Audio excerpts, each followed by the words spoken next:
Hello friends, मैं हूं शेफी संधि और आप देख रहे हैं शेफी टिप्स यूट्यूब चैनल। दोस्तों, आज हम इस वीडियो में 8वीं कक्षा का दूसरा पार्ट मिर्च मसाला, इस पार्ट के बारे में हम आज सीखेंगे। ऐसी ही ढेर सारी वीडियोस के लिए आप चैनल को सब्सक्राइब कीजिए, बगल वाले बेल आइकन पर क्लिक करके ऑल नोटिफिकेशन बटन ऑन कर लीजिए और वीडियो को अंत तक देखना न भूलना, क्योंकि अगर कहीं भी आपने स्किप किया तो आपको इस पार्ट की पूरी जानकारी नहीं मिलेगी।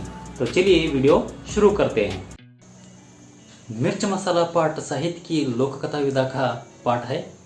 लोककथा का अर्थ होता है जन समुदाय द्वारा परंपरागत बताई जाने वाली कहानियाँ। ಈ ಮಿರ್ಚ್ ಮಸಾಲಾ ಪಾಠವು ಲೋಕಕಥೆಯಾಗಿದೆ। ಲೋಕಕಥೆ ಅಂತಂತಂದರೆ ಜನ ಸಮುದಾಯದಲ್ಲಿ ಪರಂಪರಾಗತವಾಗಿ ಬಳುವಳಿಯಾಗಿ ಹೇಳುತ್ತಾ ಬಂದಿರತಕ್ಕಂತಹ ಕಥೆಗಳು। ಈ ಕಥೆಗಳಿಗೆ ಯಾವುದೇ ಲೇಖಕರು ಇರುವುದಿಲ್ಲ, ಅಪರಿಚಿತ ವ್ಯಕ್ತಿ ಅಥವಾ ಅಪರಿಚಿತ ಲೇಖಕರು ಈ ಕಥೆಗಳನ್ನು ಬರೆದಿರುತ್ತಾರೆ। किसी अज्ञात व्यक्ति ने इन कथाओं को लिखा हुआ होता है। पीढ़ी दर पीढ़ी ये कथाएं ऐसे ही चलती आती रहती हैं। मिर्च मसाला पाठ से हम यह सीख सकते हैं कि कभी कभी मनुष्य अपने विचारों को दूसरों के साथ बांटना चाहता है, लेकिन उसे यह ध्यान में रखना चाहिए कि अगर कोई भी राज की बात बतानी हो तो वह सावधानी बरते। ಮಿರ್ಚ್ ಮಸಾಲ ಪಾಠದಿಂದ ನಾವು ಈ ಒಂದು ವಿಷಯವನ್ನು ಅಥವಾ ಶಿಕ್ಷಣವನ್ನು ಕಲಿಕೆಯನ್ನು ಪಡ್ಕೋತೀವಿ। ಏನಂದರೆ, ಮನುಷ್ಯ ತನ್ನ ವಿಚಾರಗಳನ್ನು ಇನ್ನೊಬ್ಬರೊಂದಿಗೆ ಹಂಚಿಕೊಳ್ಳುವ ಸಂದರ್ಭದಲ್ಲಿ ಅವನು ಗಮನದಲ್ಲಿ ಇಡಬೇಕಾಗಿರ್ತಕ್ಕಂತಹ ಸಂಗತಿ ಏನಂದರೆ, ರಹಸ್ಯವಾದ ಮಾತುಗಳನ್ನು ಇನ್ನೊಬ್ಬರಿಗೆ ಹೇಳೋಕ್ಕಿಂತ ಮುಂಚೆ ಆ ವಿಷಯವನ್ನು ಹೇಳೋಕ್ಕಿಂತ ಮುಂಚೆ 10 ಸಲ ಯೋಚನೆ ಮಾಡಬೇಕು ಮತ್ತು ಜಾಗರೂಕತೆಯನ್ನು ವಹಿಸಬೇಕು ಅಂತಕ್ಕಂತಹ ಸಂದೇಶವು ಈ ಪಾಠದ ಮೂಲಕ ಬರ್ತಾ ಇದೆ। ಈ ಮಿರ್ಚ್ ಮಸಾಲ ಅಂದಮೇಲೆ ನಿಮಗೆ ನೆನಪು ಬರ್ತಿರ್ಬೋದು, ಮಿರ್ಚು ಮಸಾಲೆ ಇದೆಲ್ಲ ನಿಮಗೆ ನೆನಪು ಬರ್ತಾ ಇರ್ಬೋದು, ಆದರೆ ಇಲ್ಲಿ ಅರ್ಥ ಸ್ವಲ್ಪ ಬೇರೆ ಇದೆ। मिर्च मसाला पाठ का शीर्षक सुनने के बाद आपको याद आता होगा, मसाला मिर्च ये सब आपको याद आता होगा, लेकिन यहाँ पर ऐसा नहीं है, अर्थ कुछ अलग है। तो एक छोटी सी कहानी से हम इसका अर्थ और अच्छी तरीके से समझेंगे। ಒಂದು ಚಿಕ್ಕ ಕಥೆಯ ಮೂಲಕ ನಾವು ಈ ಮಿರ್ಚ್ ಮಸಾಲ ಪಾಠದ ತಲೆಬರಹವನ್ನು ಇನ್ನೂ ಚೆನ್ನಾಗಿ ಅರ್ಥೈಸಿಕೊಳ್ಳೋಣ। रोहन स्कूल से लौटते समय रास्ते में उसने एक सांप देखा। सांप देखने के बाद रोहन आकर अपने मित्र राजू से कहने लगा कि जब मैं स्कूल से लौटा तो उस समय मुझे रास्ते में एक सांप दिखा।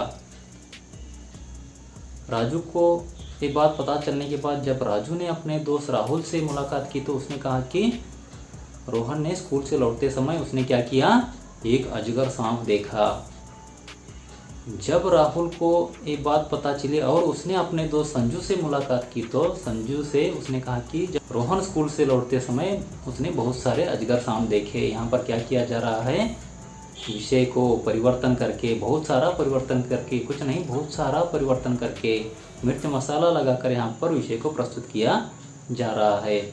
ರೋಹನ್ ಶಾಲೆಯಿಂದ ಮರಳಿ ಬರಬೇಕಾದರೆ ರಸ್ತೆಯ ಮಧ್ಯದಲ್ಲಿ ಅವನು ಏನು ಮಾಡಿದನು, ಒಂದು ಹಾವನ್ನು ನೋಡಿದನು। ಹಾವು ನೋಡಿದ ಮೇಲೆ, ಸರ್ಪವನ್ನು ನೋಡಿದ ಮೇಲೆ ಅವನು ತನ್ನ ಗೆಳೆಯ ರಾಜುನಿಗೆ ಹೇಳ್ತಾನೆ ಏನಂತಂದರೆ, ನಾನು ಶಾಲೆಯಿಂದ ಬರಬೇಕಾದರೆ ನಾನು ಒಂದು ಹಾವನ್ನು ಅಥವಾ ಸರ್ಪವನ್ನು ನೋಡಿದೆ। ಆ ವಿಷಯ ಗೊತ್ತಾಗಿ ರಾಜು ತನ್ನ ಗೆಳೆಯ ರಾಹುಲನಿಗೆ ಹೇಳ್ತಾನೆ ಏನಂತಂದರೆ, ರೋಹನ್ ಸ್ಕೂಲದಿಂದ ಬರಬೇಕಾದರೆ ಅವನು ರಸ್ತೆಯ ಮಧ್ಯದಲ್ಲಿ ಒಂದು ಹೆಬ್ಬಾವನ್ನು ನೋಡಿದ। ರಾಹುಲ್ನು ಮತ್ತೆ ತನ್ನ ಗೆಳೆಯ ಸಂಜುವಿಗೆ ಭೇಟಿ ಆದಾಗ ಅವನಿಗೆ ಹೇಳ್ತಾನೆ, ರೋಹನ್ ಸ್ಕೂಲ್ದಿಂದ ಬರಬೇಕಾದರೆ ಅವನು ರಸ್ತೆಯಲ್ಲಿ ಬಹಳಷ್ಟು ಹೆಬ್ಬಾವುಗಳನ್ನು ನೋಡಿದ। ಇಲ್ಲಿ ಏನಾಗ್ತಾ ಇದೆ, ವಿಷಯವು ಪರಿವರ್ತನೆ ಆಗ್ತಾ ಇದೆ।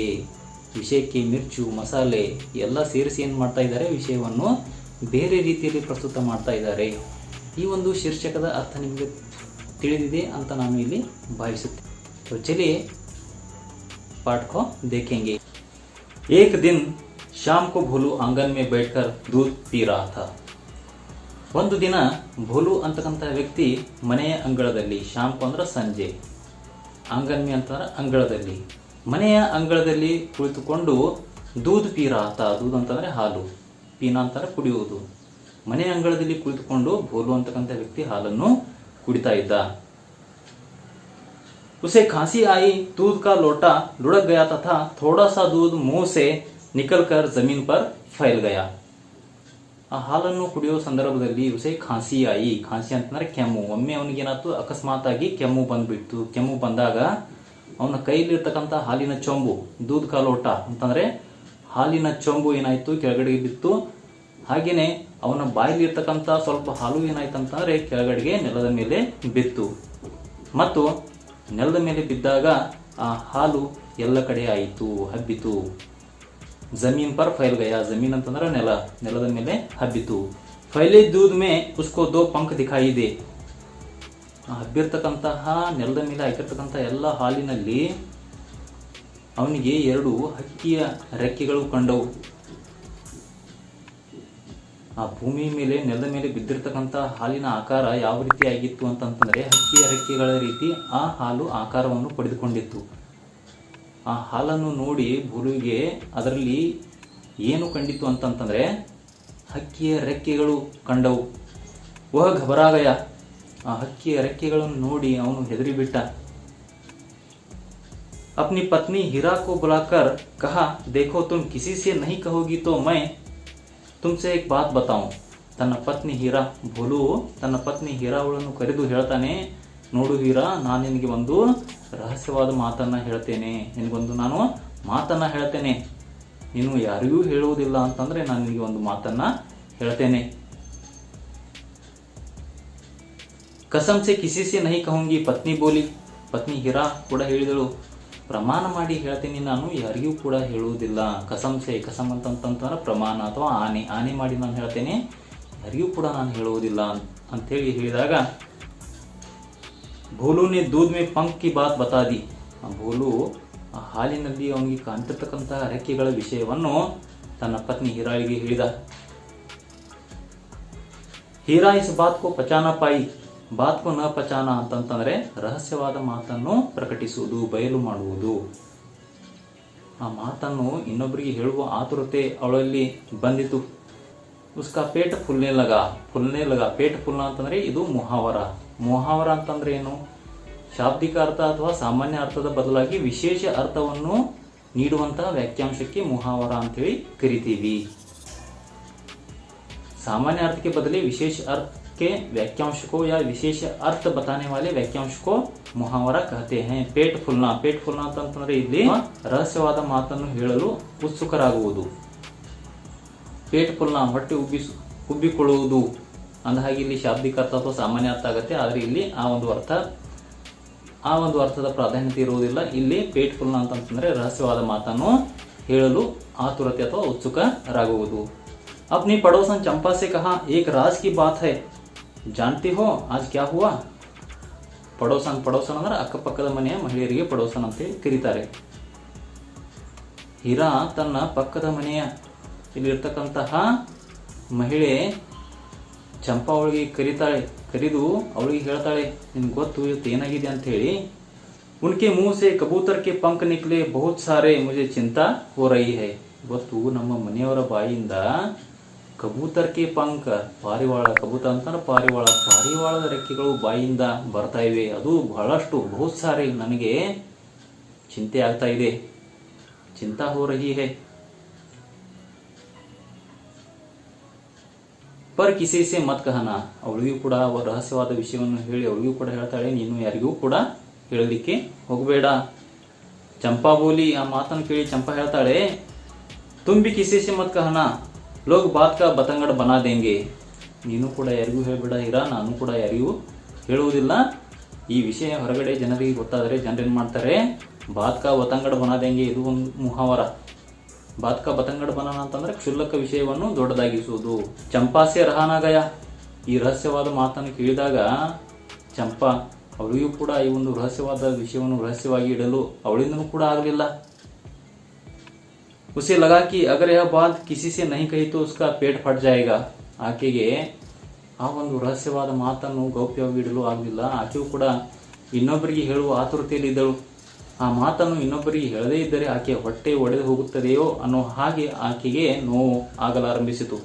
अपनी सहेली चमेली को देखते ही उसने सारी बात उगल दी. ತನ್ನ ಗೆಳತಿ ಚಮೇಲಿ, ಚಂಪಾ ಅವಳ ಗೆಳತಿ ಚಮೇಲಿ ಅವಳನ್ನು ನೋಡಿದ ತಕ್ಷಣ ಎಲ್ಲಾ ವಿಷಯವನ್ನು ಆಕೆಗೆ ಹೇಳಿಬಿಟ್ಟಳು. ಫುಲು ಈ ರೀತಿ ಹಾಲನ್ನು ಕುಡಿಯಬೇಕಾದ ಸಂದರ್ಭದಲ್ಲಿ ಅವನ ಬಾಯಿಂದ ಏನಾಯಿತು, ಪಾರಿವಾಳದ ರೆಕ್ಕೆಗಳು ಹೊರಗೆ ಬರ್ತಾ ಇವೆ ಅಂತಕ್ಕಂಥ ವಿಷಯವನ್ನು ಹೇಳಿದಳು. ಕಹನೆ ಸೆ ಪಹಲೆ ಚಮೇಲಿ ಸೆ ವಾದ ಕರ್ವಾಲಿಯ, ಆ ವಿಷಯವನ್ನು ಹೇಳೋಕ್ಕಿಂತ ಮುಂಚೆ ಚಮೇಲಿಯಿಂದ ವಾದ ಅಂದ್ರೆ ಪ್ರಮಾಣ, ಪ್ರಮಾಣವನ್ನು ಮಾಡಿಸಿಕೊಂಡು ನೀನು ಕೂಡ ಯಾರಿಗೂ ಹೇಳಬೇಡ, ನಾನು ಕೂಡ ಯಾರಿಗೂ ಹೇಳುವುದಿಲ್ಲ ಅಂತಕ್ಕಂಥ ಪ್ರಮಾಣವನ್ನು ಮಾಡಿಸಿಕೊಂಡು ಆ ಒಂದು ವಿಷಯವನ್ನು ಚಂಪಾ ಚಮೇಲಿಗೆ ಹೇಳಿದಳು. चंपा बोली, देखो तो बाबूजी को आज खांसी आई और उनके मुंह से एक पूरा कबूतर निकला। चमेली को विश्वास नहीं हुआ। ಇಲ್ಲಿ ಚಂಪಾ ಚಮೇಲಿಗೆ ಹೇಳಬೇಕಾದ್ರೆ ವಿಷಯವನ್ನು ಯಾವ ರೀತಿ ಹೇಳ್ತಾಳೆ ಅಂತಂದ್ರೆ, ಇಲ್ಲಿ ಇವತ್ತು ಭೋಲು ಅವರಿಗೆ ಕೆಮ್ಮು ಬಂದಾಗ ಅವರ ಬಾಯಿಯಿಂದ ಒಂದು ಕಬೂತರ್ ಅಂತಂತಾರ ಪಾರಿವಾಳ, ಒಂದು ಪೂರ್ತಿಯಾದ ಪಾರಿವಾಳ ಅವರ ಬಾಯಿಂದ ಹೊರಗಡೆ ಬಂದಿದೆ ಅಂತಕ್ಕಂಥ ವಿಷಯವನ್ನು ಹೇಳಿದಾಗ ಚಮೇಲಿಗೆ ವಿಶ್ವಾಸ ಆಗಲಿಲ್ಲ। पूरा कबूतर तो इतना बड़ा पक्षी है, खाया कैसे होगा? पूर्ण पारिवाಳ ಪಕ್ಷಿ, ಇಂತಹ ಪೂರ್ತಿ ಪಾರಿವಾಳ ಪಕ್ಷಿ, ಇಷ್ಟು ದೊಡ್ಡದಾಗಿರ್ತಕ್ಕಂಥ ಪಕ್ಷಿ ಯಾವ ರೀತಿ ಬಾಯಿಂದ ಹೊರಗೆ ಬಂತು? ಹಾಗಾದರೆ ಅದನ್ನು ಯಾವ ರೀತಿ ತಿಂದಿರಬಹುದು ಅಂತಕ್ಕಂತಹ ಮಾತು ಕೇಳಿ ಚಮೇಲಿಗೆ ವಿಶ್ವಾಸನೇ ಆಗಲಿಲ್ಲ। कुछ ही देर बाद किसी पड़ोसन ने सुना कि भोलू के मुंह से झुंड के झुंड कौवे, गोरैये, मुर्गे आदि निकल रहे हैं। ಒಂದು ಸ್ವಲ್ಪ ಹೊತ್ತಿನ ನಂತರ ಈ ಸುದ್ದಿ ಎಲ್ಲ ಕಡೆಗೆ ಆಗಿ ಮತ್ತೆ ಪಕ್ಕದ ಮಹಿಳೆಗೆ ಈ ವಿಷಯ ಗೊತ್ತಾಗಿ, ವಿಷಯ ಏನಾಗಿದೆ, ಇಲ್ಲಿ ಭೋಲು ಅವನ ಬಾಯಿಯಿಂದ ಝುಂಡ್ಗೆ ಝುಂಡ್ ಅಂತಂದ್ರೆ ಗುಂಪುಗಳಾಗಿ ಕಬೂತರ್ ಪಾರಿವಾಳಗಳು ಬರ್ತಾ ಇವೆ, ಕವ್ವೆ ಕಾಗೆಗಳು ಬರ್ತಾ ಇವೆ, ಗೊರಯ್ಯೆ ಗುಬ್ಬಚ್ಚಿಗಳು ಬರ್ತಾ ಇವೆ, ಮುರ್ಗೆ ಹುಂಜ ಕೋಳಿಗಳು ಎಲ್ಲ ಅವನ ಬಾಯಿಂದ ಗುಂಪಾಗಿ ಹೊರಗಡೆಗೆ ಬರ್ತಾ ಇವೆ ಅಂತಕ್ಕಂಥ ಸುದ್ದಿ ಎಲ್ಲ ಕಡೆಗೆ ಆಯಿತು। गांव में यहाँ तक खबर फैल गई कि कई आकार तथा रंग के पक्षी, विदेशों के पक्षी भी भोलू के मुंह से निकल रहे हैं और इन पक्षियों से आकाश भर गया है। ಬರ್ತಾ ಸುದ್ದಿ ಈ ಒಂದು ಮಾತು ಏನಾಯಿತು ಅಂತಂದ್ರೆ, ಸ್ವಲ್ಪ ಹೊತ್ತಿನ ನಂತರ ಮತ್ತೆ ಭೋಲು ಅವನ ಬಾಯಿಯಿಂದ ಬೇರೆ ಬೇರೆ ಬಣ್ಣದ ಪಕ್ಷಿಗಳು, ಬೇರೆ ಬೇರೆ ದೇಶದ ಪಕ್ಷಿಗಳು, ನಮ್ಮ ದೇಶದ ಅಷ್ಟೇ ಅಲ್ಲ ಬೇರೆ ಬೇರೆ ದೇಶದ ಪಕ್ಷಿಗಳು ಕೂಡ ಏನಾಗ್ತಿವೆ, ಇಲ್ಲಿ ಅವನ ಬಾಯಿಂದ ಹೊರಗಡೆಗೆ ಬರ್ತಾ ಇವೆ। ಅದಷ್ಟೇ ಅಲ್ಲ, ಆ ಪಕ್ಷಿಗಳು ಹೊರಗಡೆ ಬಂದು ಎಲ್ಲ ತುಂಬಿಕೊಂಡಿದೆ। ರಾಯಿ ಕಾ ಪಹಾಡ್ ಬನ್ ಗಯಾ, ರಾಯಿ ಕಾ ಪಹಾಡ್ ಬನನಾ, ಇದು ಕೂಡ ಮುಹಾವರ। ರಾಯಿ ಕಾ ಪಹಾಡ್ ಬನ್ನ ಅಂತಂದ್ರೆ ಕ್ಷುಲ್ಲಕ ವಿಷಯವನ್ನು ದೊಡ್ಡದಾಗಿಸುವುದು। यह चमत्कार देखने के लिए दूर दूर से लोग आने लगे। ಈ ಒಂದು ಚಮತ್ಕಾರವನ್ನು ನೋಡಿದ ತಕ್ಷಣ ಭೋಲು ಅವನ ಬಾಯಿಂದ ಎಲ್ಲ ಹಕ್ಕಿಗಳು ಬರ್ತಾ ಇವೆ ಅಂತಕ್ಕಂತಹ ಸುದ್ದಿ ಕೇಳಿ ಈ ಚಮತ್ಕಾರವನ್ನು ನೋಡಲು ಬೇರೆ ಬೇರೆ ದೂರದ ಜನರು ಕೂಡ ಆ ಚಮತ್ಕಾರ ನೋಡಲು ಬರಲಾರಂಭಿಸಿದರು। बेचारा भोलू भयभीत होकर किसी एक पेड़ पर छिप गया था। ಪಾಪ ಭೋಲು, ಬೇಚಾರ ಅಂದ್ರೆ ಪಾಪ ಭೋಲು ಭಯಭೀತನಾಗಿ ಹೆದರಿ ಅವನು ಒಂದು ಗಿಡದ ಮೇಲೆ ಹೋಗಿ ಕುಳಿತು ಬಿಟ್ಟಿದ್ದ। थोड़ी देर बाद अब लोगों ने उसे ढूंढ निकाला। ಆ ಭೋಲುವನ್ನ ಎಲ್ಲರೂ ಹುಡುಕಿ ಸ್ವಲ್ಪ ಹೊತ್ತಿನ ನಂತರ ಅವನನ್ನ ಹುಡುಕಿದರು। ढूंढना ಅಂದ್ರೆ ಹುಡುಕುವುದು। उसकी घबराहट देखकर लोगों को समझ आया कि किसी भी रहस्य को बताने से पहले 10 बार सोचना चाहिए। ಅವನ ಅಂಜಿಕೆ, घबराहट ಅಂತಂದ್ರೆ ಅಂಜಿಕೆ, ಹೆದರಿಕೆ, ಅವನ ಹೆದರಿಕೆಯನ್ನು ನೋಡಿ ಆವಾಗ ಎಲ್ಲ ಜನರಿಗೆ ತಿಳಿಯಿತು, ಯಾವುದೇ ರಹಸ್ಯವನ್ನು ಹೇಳೋಕ್ಕಿಂತ ಮುಂಚೆ 10 ಸಲ ನಾವು ಯೋಚನೆ ಮಾಡಬೇಕು। ಈ ವಿಡಿಯೋ ನಿಮಗೆ ಇಷ್ಟವಾದರೆ ಚಾನಲ್ನ ಸಬ್ಸ್ಕ್ರೈಬ್ ಮಾಡಿ। ಈ ವಿಡಿಯೋ ಕೆಳಗಡೆನೆ ಸಬ್ಸ್ಕ್ರೈಬ್ ಅಂತಕ್ಕಂಥ ಕೆಂಪು ಗುಂಡಿ ಕಾಣ್ತಾ ಇದೆ, ಆ ಕೆಂಪು ಗುಂಡಿಯ ಮೇಲೆ ಒತ್ತಿ, ಪಕ್ಕದ ಬೆಲ್ ಐಕಾನ್ ಮೇಲೆ ಕೂಡ ಒತ್ತಿ, ಪಕ್ಕದ ಬೆಲ್ ಐಕಾನ್ ಮೇಲೆ ಒತ್ತಿದಾಗ ಮತ್ತೆ 3 ಬೆಲ್ ಐಕಾನ್ಗಳು ಡಿಸ್ಪ್ಲೇ ಆಗುತ್ತವೆ। ಅದರಲ್ಲಿ ಮೊದಲನೇ ಐಕಾನ್ ಆಲ್ ಅಂತಕ್ಕಂಥ ಐಕಾನ್ ಮೇಲೆ ಕೂಡ ಒತ್ತಿ ನನ್ನ ಮುಂಬರುವ ಎಲ್ಲ ವಿಡಿಯೋಗಳನ್ನು ಪಡೆದುಕೊಳ್ಳಿ। ನಿಮಗಾಗಿ ಈ ಪಾಠದ ಗೃಹಕಾರ್ಯವನ್ನು ಕೂಡ ನಾನು ಇಲ್ಲಿ ನೀಡಿದ್ದೇನೆ। ಆ ಗೃಹಕಾರ್ಯವನ್ನು ಮಾಡಿ ನೀವು ನಿಮ್ಮ ತರಗತಿ ಶಿಕ್ಷಕರಿಗೆ ತೋರಿಸಿ ಪರಿಶೀಲಿಸಿಕೊಳ್ಳಬಹುದು। ಹಾಗೆಯೇ ಪಾಠದ ಶಬ್ದಾರ್ಥಗಳನ್ನು ಕೂಡ ನಾನು ಇಲ್ಲಿ ನಿಮಗೆ ನೀಡಿದ್ದೇನೆ। ಮುಂದಿನ ವಿಡಿಯೋದಲ್ಲಿ ಸಿಗೋಣ। ಧನ್ಯವಾದಗಳು।